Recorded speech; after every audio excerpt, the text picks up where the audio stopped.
Hello and welcome back. And in this video, we're going to be talking about naming our app according to the locale. So changing the names of the app according to locale. So in this case, what we're going to do is now we are going to create a new file called infoplist.string. I already created that, but you can simply go to File New and look for strings file and select that. Name it info.plist info plist, basically info plist, one word, and just create that. And that is going to be the file that we're going to be using to provide the name of our app. Okay, so what we're going to do is for the English version, we're going to provide the name. So cf bundle display name is the property that we're going to override. And let's say we just provide our app's name as local pro. Okay, now we're simply going to select this, and we are going to say it is a localizable asset, and we're going to localize it for English and Hindi and French as well. And now, as you can see, we have 3 different versions created for this, and I already have like Hindi and French conversions. So I'm gonna say the Hindi conversion is Hindi. If the language is Hindi, then app name is going to be this one, and if the main language is French, then it's going to be this one, like so. Okay, now if we run our app right now,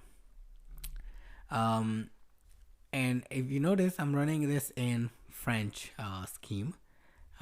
If you run it, it still says local pro. Okay, the reason is that the scheme case works for everything else other than all the settings that goes in the info plist localization. So for that to see, for that thing to see, actually you'd have to take the long route, select the language and region, and choose a different language. So I'm gonna select Hindi, for example, and I'm gonna click done. Change to Hindi once more, and you are going to notice that as soon as all the apps get converted into their own names according to the locale, even our app is named differently.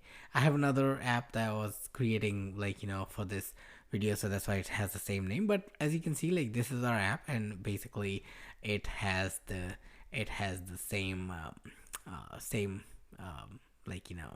the same name as we provided. Okay, so yeah, so this is how you actually support different locales and different schemes. Different locales and different international standards inside your app when you are actually ready to launch your app at a global scale. Okay, so hope you guys enjoyed this video, and thanks again for your ongoing support. If you have any questions, please leave them in Q&A section, and please let me know if you have any questions, and I will try to answer you as best as I can. Okay, so thank you so much, and until next time, goodbye.